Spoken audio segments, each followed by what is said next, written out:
Welcome back to the channel. Today is, I guess, gonna be another CR series video. Mod bugs really hitting me, and I'm really trying to put a lot of the CR parts on my regular AP2 S2000. But the information out there is kind of tough sometimes, so I want to give you guys kind of a overview of this trunk right here. There's a few people on the YouTube community. I think Nas in particular has made a video on how to drill holes and modify your OEM trunk to fit. But I just want to give you guys the OEM measurements of it, even though his is really close. That way you can kind of gauge what you want to use. I decided to go with the OEM trunk just because it's been a pain in the ass trying to find the same color trunk that's in good condition, not painted. And then on top of that, I had to buy a drilling kit that's like, $80 and then make those brackets. I didn't feel like doing that. At the end of the day, it ends up being about the same with the dealer discount on getting an OEM trunk. If I had to get it painted anyways, because it's a hard match, I figured I'd just get a new one. So right here, this isn't a ghetto, racing stripe or anything like that, so you don't have to worry. It's just this is where I marked the center line of the trunk, because since this is tapered, it's really hard for me to be able to tell you where the holes exactly are. So how I'm gonna show you guys is we're gonna start from the center and then we're gonna move our way out and then up. So that way you can have the factory holes. All right, so here's the close-up of a CR trunk.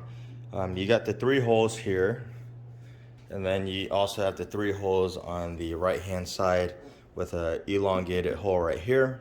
I guess it's for adjustments. When you go to the other side of it, you'll notice there's some studs right here for the stiffeners that touches the side of your where your trunk would sit, and then you got holes here.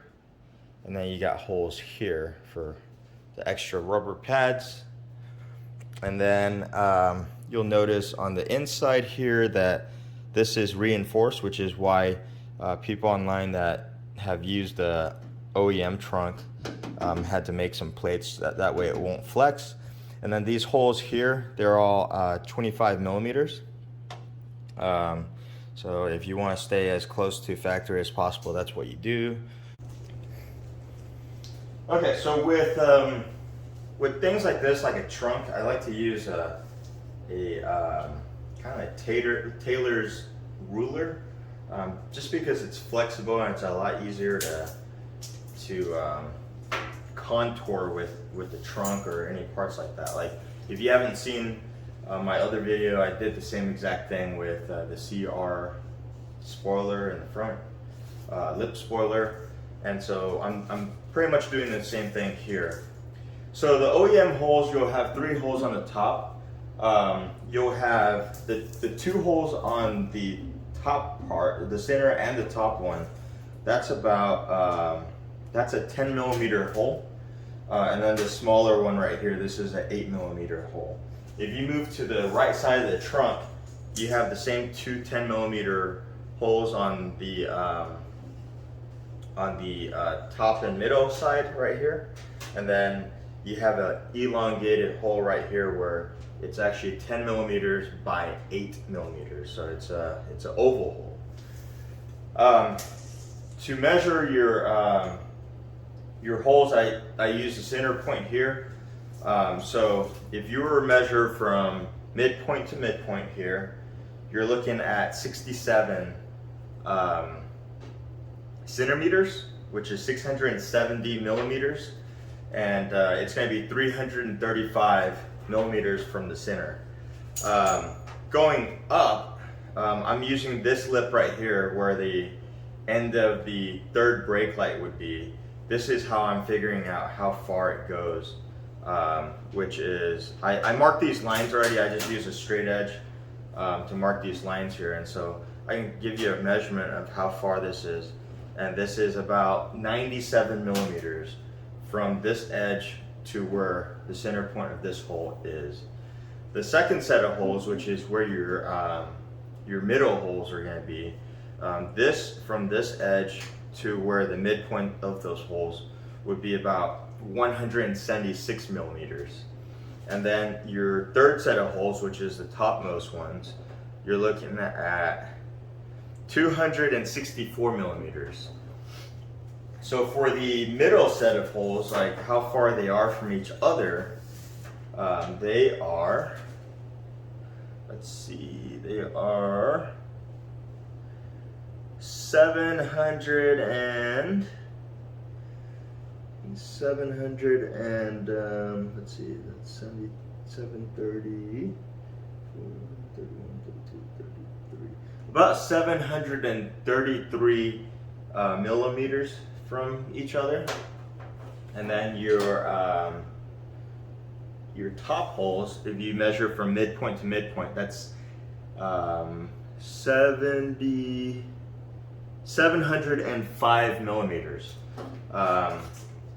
So just divide it in half, and then when you find your midpoint, you can measure from here to the midpoint here, and then use the center punch and drill a pilot hole to start drilling here. So those are the measurements for your OEM holes. We're going to switch to the bottom part now. Taking some quick measurements back here, I also found the midpoint. And so from the midpoint here to the first hole where your extra rubber piece would be, this would be 145 millimeters. And then the distance between the midpoint of this hole to the next mounting point right here, if you were to measure it, it's 30 millimeters. The holes right here, this is very hard to find a reference point to make markings, but I guess the best way I'm doing this is just kind of find the center point between this part right here, and then from here measure out 50 millimeters to the center point here, and then you'll be able to get it as close as possible.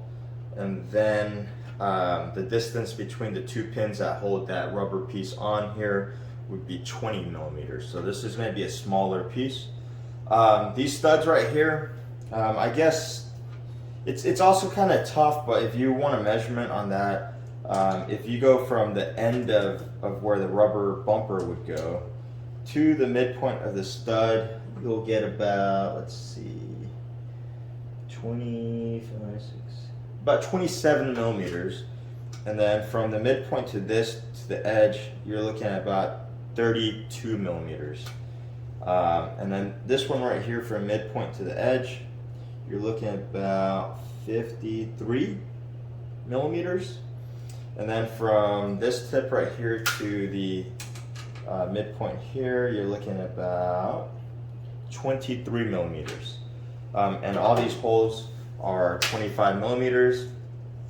And the plate really just goes all around. So I hope I at least help you guys get as close to OEM as possible.